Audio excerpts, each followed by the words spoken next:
Hi అండి. అమ్మ వస్తుందనమాట. అమ్మ ఏంటో మొయ్యలేక మోసుకొస్తుంది. మనోడేమో ఎదురెళ్ళాడు. నాకు ఈ అమ్మమ్మ నేను పట్టుకుంటానంటే అసలు కన్నా వడ్డీ ముద్దయ్యా అమ్మమ్మలకి. ఇంక మనోడికి ఎందుకు ఇస్తారండి, నేనే మోస్తానా, నువ్వేం వద్దులే అంటే ఇంక మనోడు లిఫ్ట్ ఎక్కించుకుని తీసుకొస్తున్నాడు అనమాట. ఏందో ఊరు వస్తున్నామంటే చాలండి అన్నీ ముందుగానే మూటలు కట్టి పక్కన పెట్టిద్ది. ఆ పిల్లోడికి ఏమి ఇష్టం, ఈ పిల్లోడికి ఏమి ఇష్టం, మళ్ళీ తర్వాత పిల్లోడి తల్లికి ఏమి ఇష్టం అనుకుంటా.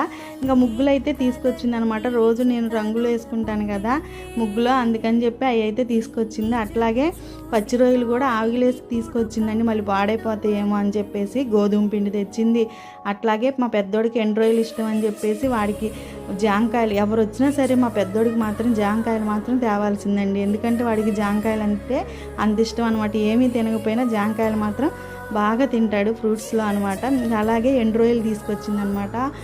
వాడు ఏ కూరలైనా ఇష్టం ఉండదండి. ఎండు రొయ్యలు కనుక ఏ కూరలు